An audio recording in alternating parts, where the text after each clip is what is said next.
If you're looking to upsize from your condo or townhouse to a detached home, then this video will guide you through the process. In this presentation, we will go over whether to sell or buy first. Top 7 neighborhoods in KWC with 7 plus ranking schools, amenities, and price comparison. We will also discuss all the cost involved in moving from your current place to a detached home or a bigger home that you are looking for, and also some of the mistakes that almost all the families go through. Hello everyone, my name is Parth Soni, and in the last 5 years, I have helped so many families like you to move from their current place to their dream home. Now, just to give you an idea, there will be an increase of $800 to $1,500 per month in most scenarios and the type of house you are planning to buy. But by the end of this video, you will be very confident with your move, knowing what many families don't know about, and you can also make best decision for your family after that. And by the way, even if you are just starting your research or planning for next year, then this video will help you understand what to do on early stages so you don't make any expensive mistakes later down the line. So let's dive into it. Now, one of the biggest questions that I get is to sell first or buy first. And to answer that, you need to understand one simple concept, that is months of inventory. And just so you know, this is something that not a lot of realtors actually explain. So if you are hearing this for the very first time, you are not alone. Now think of it like this. So months of inventory tells us how long it would take for all the homes currently for sale in the market to sell out if no new homes comes to the market. So if there are a lot of condos or townhouse sitting on the market, that means it does have a higher inventory and homes take longer time to sell. Now let's bring this into your situation. If you currently own a condo or a townhouse in Kitchener-Waterloo, Cambridge, this is what the inventory level looks as of right now for condo and townhouse. So if you are someone who have a townhouse right now, the month of inventory is 3. So that is 3 months of inventory in the current market. That was considered as a very balanced market. But if you see a single family in the case that you want to move to a detached property, so that is a single family, it has 1.7 months of inventory as of right now. So that is lower than your townhouse, means more competition in a single family home than the townhouse you currently have. And let me give you an idea of what the higher inventory level looks like. To give an example, you're in a market where homes are taking longer to sell. Buyers have more options for your kind of homes. And you may need a bit more time to get the right price that you are looking for. But when you are looking to buy a detached home where the inventory is low, you are entering to a market where home sells faster than townhomes or condos. And you might need to act quickly in that case. And that's exactly why strategy matters. Because if you buy first, you might feel pressure to sell later. And if you're a very picky buyer and you are very particular about the house that you are planning to buy in the future, then buying first does make sense in that scenario. Last year, I worked with a family and they are very peculiar about the house they are looking to purchase. And in that scenario, they bought their house first. And this is something scenario to scenario basis. And that's where I help you to create the right sequence so you are not stuck in between. Now, a lot of homeowner thinks, and I discussed this with them, like, why don't I just buy first and make my offer conditional on selling my current home? In theory, that sounds like a great idea, but in real life, it rarely works. And here's why. Now, if you put yourself in a seller's shoes, if you're selling your home first, then you get an offer on that says, I will buy your house, but only if I sell mine first. Now, let me ask you this. How would you feel? How confident are you accepting those kind of offers? Or would you wait for someone who's already sold and ready to go? And most often, seller does choose certainty, and that's usually something I map out with my clients in a quick strategy call. So you know your exit game plan before even you start looking. Now let's check out the top 7 areas for upsizing for families. Now, these are some of the most consistent school zones that appears on the market. And for this video, I have included 7 school catchment areas in Kitchener and Waterloo. And now one important thing, school boundaries are very specific. Even one street can change which school your kid will go, or basically based on the catchment area. So this is just the general guide. So the very first on the list we have is the Laurel Wood, which is located in Waterloo. If you are someone who is new to the area, it is located a bit further from the highway, but one of the excellent neighborhood down there. The school in this will be Laurel Wood PS. Based on the Fraser, it does have a ranking of 8.5, which is really good and one of the prominent areas for family in Waterloo. And one of the best part here is that you are right next to that Laurel Creek Conservation Area. Plus, you will also have a quick access to the YMCA of Stone Family YMCA. That is perfect for families who wants both nature and activities. And by the way, that YMCA is very new, so you will have a really good avenue. The second on the list we have is the Upper Beechwood. Again, that is located in Waterloo. Barry Johnson is the school down there with an 8.3 Fraser ranking, which is really, really nice.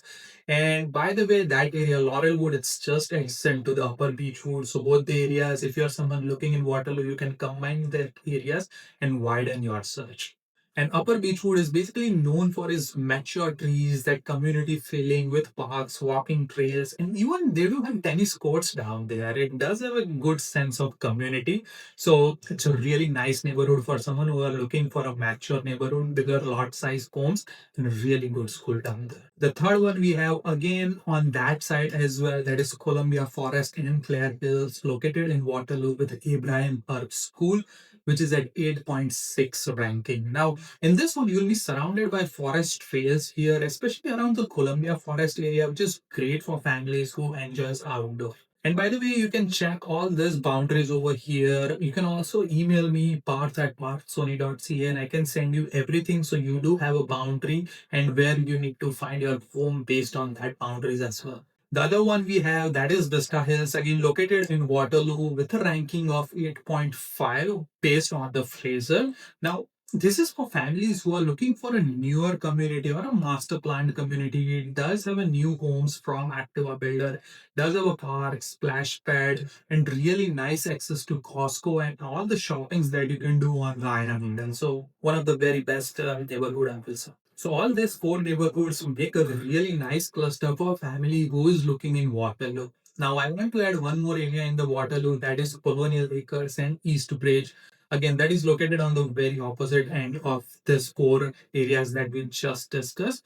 Millenwood is the school down there with a ranking of 8.9 on Fraser. Again, really nice school district down there. It offers bigger lot and it's also close to rim parks, trails, and it's a great mixture of space and recreational for families out there. The next on the list we have Williamsburg, that is located in Kitchener, which is one of my favorite neighborhood because it's very family friendly oriented. By the way, school over here is Williamsburg PS. That's per public school. That is 7.1 ranking in that, which is really nice. Again, as I mentioned, it's a very family friendly neighborhood in that it does have a multiple park, great school, and everything you need within just a walking distance. One more important point in this one, it's very close to Highway 7 and 8, and it's also close by to the Sunrise Plaza. So all the amenities shopping nearby down there. And it is also a great neighborhood for someone who are looking for more like a starter homes, of course, in a detached category, but a starter home, amazing location. The other option we have is the Dune South. Again, one of my favorite neighborhood in Kitchener. JW Girth Public School is down there with a ranking of 7.7. And if you are right next to nature, you have access to all the trails, green space, Grand River, which is perfect for quieter, scenic views or kind of a setting. You are also very close to 401, so it's perfect for someone who are commuting to GTA often. Again, one of the really nice area down there as well. The only thing I would mention over here in terms of amenities, it's slightly less compared to all the other areas we have discussed. So just make sure about that. Now let's check out all the kind of homes that are sold in last 30 days so you exactly know what you are buying into. And by the way, all these 4 homes are in the area we just saw or just discussed. So the very first one on the list, we have something that is located in Laurelwood. It's a detached property, 4 bed, 4 bath, Basement is finished. It does have a two bedroom in basement. It's over 1600 square feet, and the basement does have a close to 700 square feet. So again, a huge property for someone, especially with the price point looking into a Laurelwood for $810,000. It's a really nice value out there. And I totally understand the house is not that great updated from the inside. It's an older property, by the way, a little bit. Kitchen needs some updates and things like that. But with the price point it's sold for and a finished basement, it's a really, really nice value. Give you an idea, it was built in 1997. The square feet of this is over 1600 square feet, and the lot is close to 32 times 112. It's a really nice lot for a single detached home. The next on the list, we have something that is located in Colonial Acres, one of the very fantastic area. This is opposite side of Laurelwood, again located in Waterloo. It's a three bed, three bath, over 2200 square feet. It shows really, really well. I like the huge windows in this one.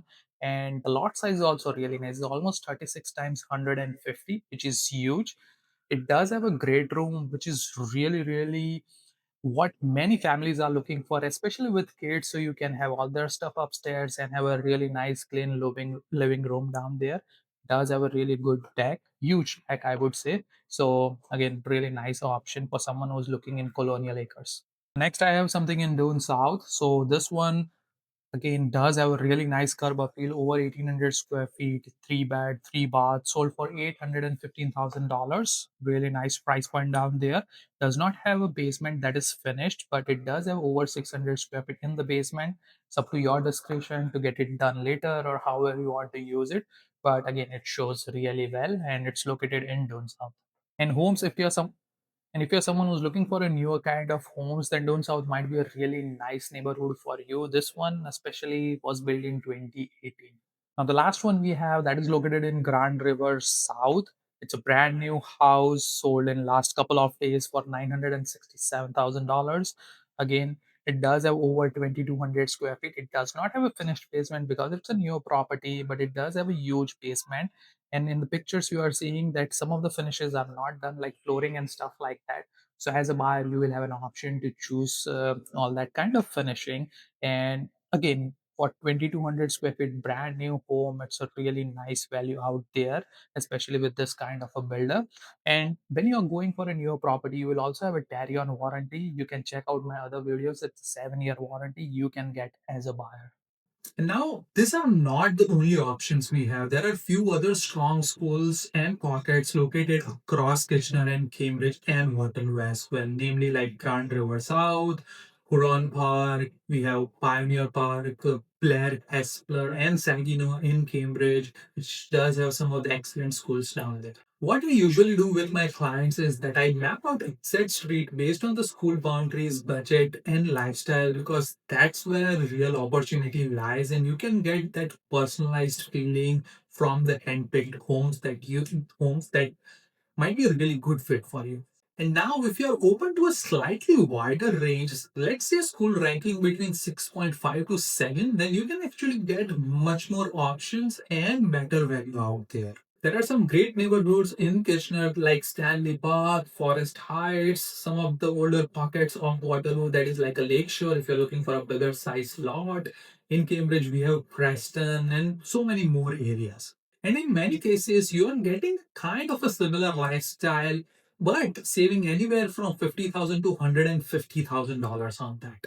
Now, when you find a home that you are interested in, I can walk you through the pros, potential concerns in the house and the neighborhood, and whether it makes sense according to your goal before booking a show. Now let me show you how does the upsize math work in this one. So basically what I mean by that, at present, if you have a townhouse and if you're moving to a detached home, of course the cost for a monthly carrying cost will increase in that in most of the scenarios depending on the house you have. So let me walk you through it.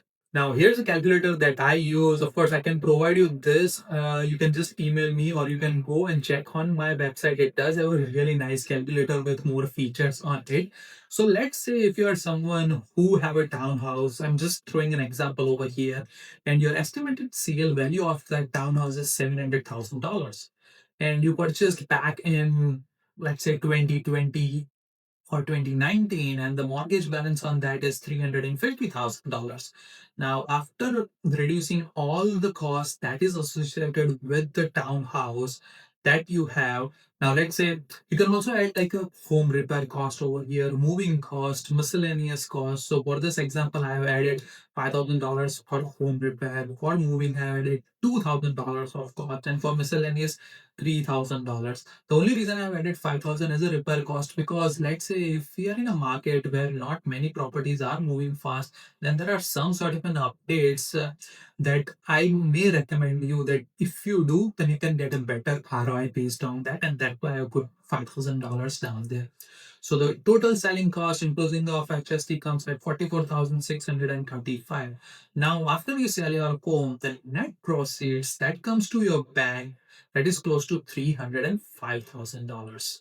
Now, let's say if you are buying something in Laurelwood with a price range of $1 million, and you have decided to put $250,000 in the down payment. Now, you can do whatever you can put in the down payment. Again, you can go and check on website. It does have all the options to put the minimum down payment, 20% down payment, or whatever you net from your townhouse. You can put everything down there. So it does have all the fancy options down there.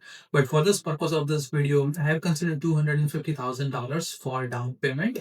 So you can keep roughly about $55,000 from your net proceed for land transfer tax, your lawyer fees, your bridge loan, and things like that. Now, here are some of the cost of purchases that you will have. The very first one you will have is the lawyer fees.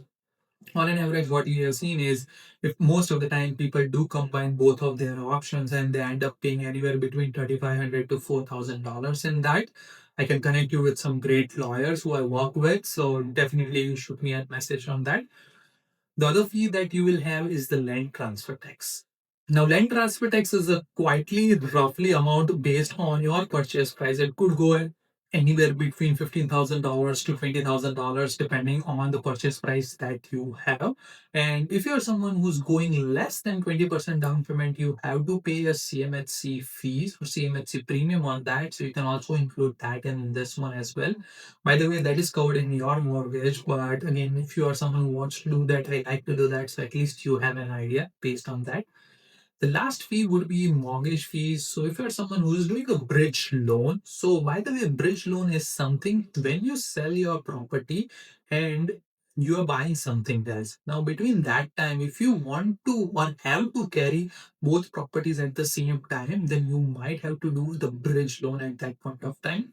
Again, happy to explain more that in detail and provide you all the mortgage agent details as well. So you can walk through what will be your exact bridge loan pricing, and we can bake this into, and you can get an exact price on top, exact idea what it will cost. So after that, you can see what your net purchase price will look like, not just the purchase price of the home, but after all that taxes and all that kind of fees that are associated with buying a house. So all of my clients are very much confident moving forward.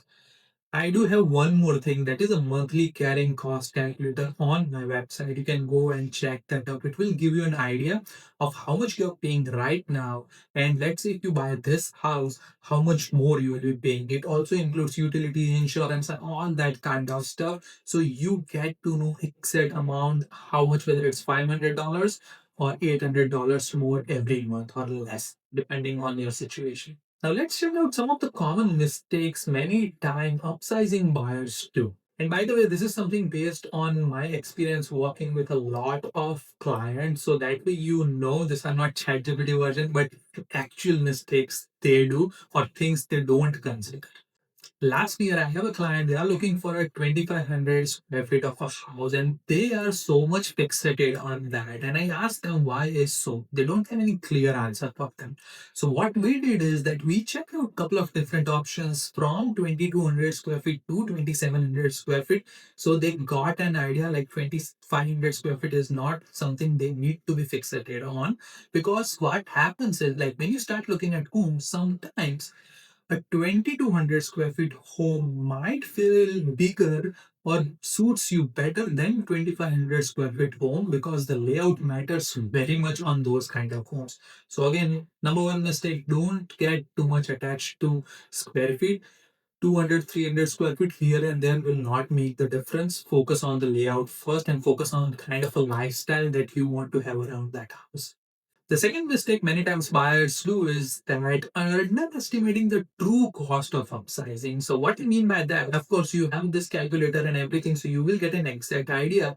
But what they tend to do is that ignoring necessary updates. So, to give you an example, let's say if you're in a townhouse right now, you have an island in your kitchen, and if you're moving to a house, detached property, everything is good, school is good, house is excellent, shows really well, but it does not have an island in the kitchen, then you might have to consider that price point if you're someone who's really looking for an island. So that will be on top of all the price that you pay. It could be 3,000, 4,000, $5,000 depending on the island.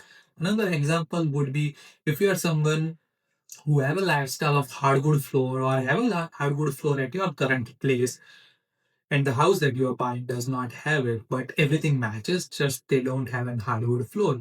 And if you're someone who wants to do those kind of upgrades, so make sure you understand those kind of stuff, or what you actually needs and your wants, and if you are getting that in the future house or not, and if not, then make sure you put a room for that for the updates. And of course, these are two things definitely you can do later on the later stage by your own, but I always try to have a proper idea for all of my clients so that they can have a better decision when they're buying or when they're upsizing. The other mistake which I have seen is buying at a maximum approval level at their budget. So let's say if you're getting this house or if you're selling this house and your maximum approval comes at $1.1 million once you sell this house, so people will end up buying at a 1.1 million dollars. Again, that is something not I would recommend. You can totally do that, but always try to buy under your maximum approval. So in your case,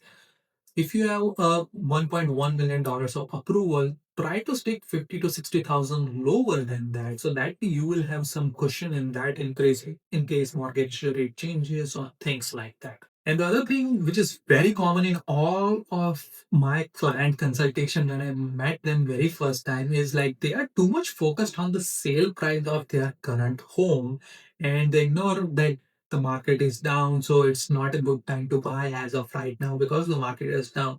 But as an upsizer, this is the best time for you when the market is down, because when you're buying a higher price point property, you will also end up paying lower amount for that. So it's proportionate to the percentage basically. So you will end up paying less for a higher value property. So that way you are eventually saving more. So just understand this kind of fundamentals. So at this point, you probably have a better idea what upsizing actually looks like, not just the exciting part, but the true strategy behind it. And if you are someone who's just starting your research, that's perfect. And this is actually the best time to plan things properly. You can book a time using the link below, and I will personally help you to map you out your next move.